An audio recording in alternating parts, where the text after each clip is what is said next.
Hello बच्चों, स्वागत है आप सभी का आज की वीडियो में। आज हम समांतर चतुर्भुज यानी कि विषमकोण आयत के दो महत्वपूर्ण प्रश्न करेंगे जो कि आपके सिलेबस में भी है और इनमें से कोई ना कोई प्रश्न एग्जाम में भी काफी बार आ चुका है। हमारा जो पहला प्रश्न है वो कहता है कि एक विषमकोण आयत बनाओ। विषमकोण आयत का मतलब समांतर चतुर्भुज ही है। ये मैंने जानबूझकर विषमकोण आयत लिखा है ताकि एग्जाम में आए तो आप कंफ्यूज ना हो। विषमकोण आयत हमने बनानी है और हमें दिया गया है, दोनों विकर्ण दिए गए हैं। एक का नाम AC हमने ये लिया है और दूसरे का नाम है BD ये लिया है, और उनके बीच का कोण भी दिया गया है M जो कि हमने यहाँ पर लिया है। अब सबसे पहले हम देखते हैं कि समानांतर चतुर्भुज के अंदर विकर्णों का रोल होता क्या है। समानांतर चतुर्भुज का चित्र कुछ इस प्रकार से होगा। इसके अंदर विकर्ण क्या करते हैं, जैसे एक विकर्ण आपका ये है, दूसरा विकर्ण ये है, तो हमें ये विकर्ण दिया गया है, ये भी विकर्ण दिया गया है, और इन दोनों विकर्णों के जो बीच का कोण है वो ये दिया गया है।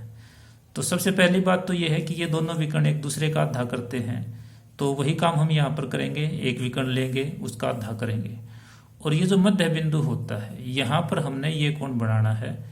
इतना ही करते ही हमारा सवाल बन जाएगा। तो जो बड़ा विकर्ण है वो देख लेते हैं। ये मैंने लिया है 6 सेंटीमीटर, तो हम 6 सेंटीमीटर विकर्ण ले लेते हैं। इसका नाम भी हम AC ही रखेंगे। उसके बाद क्योंकि दोनों विकर्ण एक दूसरे का समद्विभाजन करते हैं तो हम इस विकर्ण का आधा करेंगे। तो C बिंदु पर प्रकार रखकर आधे से ज्यादा खोलकर मैं एक चाप लगा लूंगा, और उतना ही प्रकार खुला रखकर A बिंदु से मैं दूसरी चाप लगा लेता हूँ। ये दोनों चापें जहाँ काटेंगी उनको हम मिला देंगे। इस प्रकार से हमारा मध्य बिंदु आ जाएगा। अब ये जो रेखाखंड है जो हमने खींचा है ये आपका दूसरा विकर्ण नहीं है, क्योंकि ये इसके ऊपर 90 डिग्री का कोण बनाता है। परंतु ये जो मध्य बिंदु आया है, दूसरा विकर्ण आपका यहाँ से गुजरेगा मध्य बिंदु से। तो इस मध्य बिंदु पर ये जो कोण है आपका, ये वाला विकर्णों के बीच का कोण, ये अलग से दिया गया है, तो ये कोण हम यहाँ पर बनाएंगे।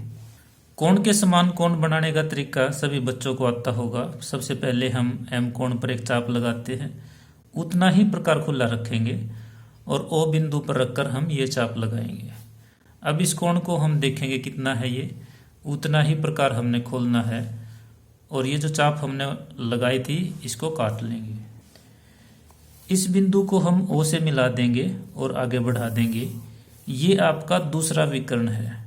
अब दूसरे विकर्ण की पैमाइश जितनी दी गई है उतना ही इस विकर्ण को हम काटेंगे।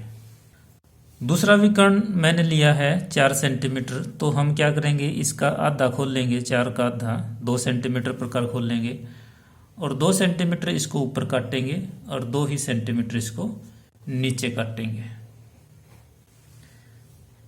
तो इस प्रकार से ये आपका B बिंदु आ जाएगा, ये D बिंदु आ जाएगा। इन बिंदुओं को हम A और C से मिला देंगे, हमारी समानांतर चतुर्भुज बन जाएगी जिसका दूसरा नाम है विषमकोण आयत। अब एक प्रश्न उन बच्चों के लिए जो जीनियस हैं और मेरे चैनल से जुड़े हुए हैं, यानी कि इंटेलिजेंट हैं और कुछ अलग करना चाहते हैं। हम क्या करेंगे, इस प्रश्न के अंदर थोड़ा सा बदलाव करेंगे। यहाँ पर जो दोनों विकर्ण दिए गए हैं AC और BD, उसकी जगह एक भुजा होगी। विकर्ण दोनों नहीं लेंगे, एक भुजा और एक विकर्ण लेंगे और विकर्णों के बीच का कोण लेंगे।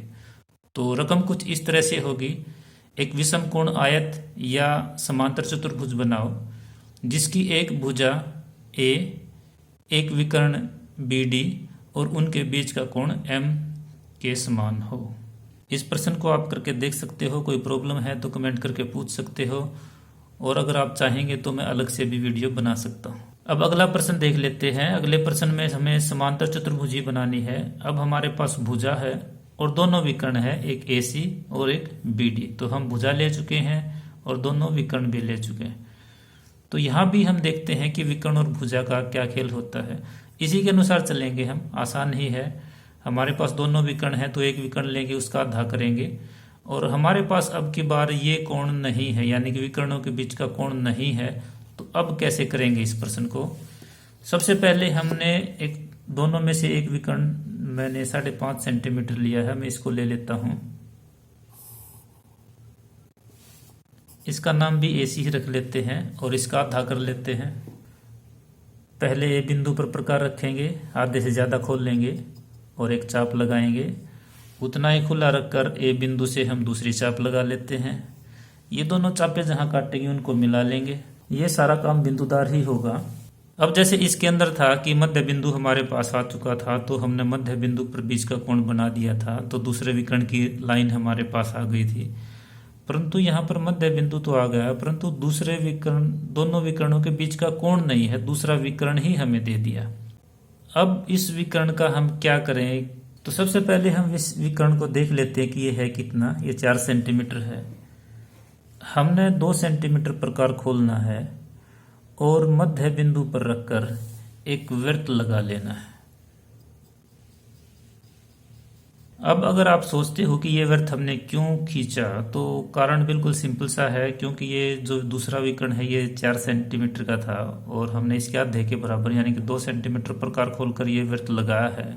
तो इस वृत्त का जो व्यास है ये हमारा व्यास 4 सेंटीमीटर का हो जाता है। यानी कि इस वृत्त के अंदर कहीं भी अगर हम दूसरी लाइन खींचेंगे जो इसके अंदर से गुजरेगी तो वो 4 सेंटीमीटर की होगी, यानी कि इस वृत्त का व्यास आपका 4 सेंटीमीटर होगा। तो इस वृत्त की परिधि के ऊपर ही हमने अपनी समांतर चतुर्भुज के ये जो 2 शीर्ष हैं ये लेके आने हैं। वो कैसे आएंगे? अब हमने भुजा के बराबर प्रकार खोलना है। भुजा हमारी ए है, यहाँ पर दी गई है, और यहाँ से बाहर से कई बच्चे यहाँ रख लेंगे, यहाँ नहीं रखना, क्योंकि आपको पता है कि समांतर चतुर्भुज के 4 शीर्ष होते हैं। तो ये जो 2 शीर्ष हैं ये आपके इस वृत्त से बाहर हैं, एक ये और एक ये, और ये जो 2 शीर्ष, दूसरे 2 शीर्ष होंगे ये वृत्त के ऊपर होंगे। तो इसलिए हमने भुजा के बराबर प्रकार खोला और यहाँ ए बिंदु पर रखेंगे और इसको ऊपर काट देंगे। दूसरी तरफ हम सी बिंदु पर रखेंगे, यहाँ नहीं रखना हमने, सी बिंदु पर रखेंगे और नीचे की तरफ काट देंगे। ये आपका बी बिंदु आ जाएगा जो कि वृत्त की परिधि के ऊपर होगा, और ये डी बिंदु आ जाएगा, ये भी वृत्त की परिधि के ऊपर होगा, और इनके बीच की दूरी आपको पता है केंद्र से गुजरेगी और 4 सेंटीमीटर ही होगी। तो ये वृत्त का दूसरा व्यास हो जाएगा। तो ये समांतर चतुर्भुज का दूसरा विकर्ण हो जाएगा, और हम इस बी और डी बिंदुओं को ए और सी से मिला देंगे। हमारी समांतर चतुर्भुज भी कंप्लीट हो जाएगी। अब एक एक्स्ट्रा सवाल उन बच्चों के लिए जो इंटेलिजेंट हैं और हमारे चैनल से जुड़े हुए हैं, हालांकि वो क्वेश्चन एग्जाम में नहीं आएगा क्योंकि सिलेबस में नहीं है। आपको थोड़ा सा बदलाव करना है। आपके पास भुजा है, इसको ऐसे रखोगे। जो दोनों विकर्ण है उनमें एक विकर्ण आप AC लोगे और दूसरा विकर्ण BD की जगह आपने लेना है कोण।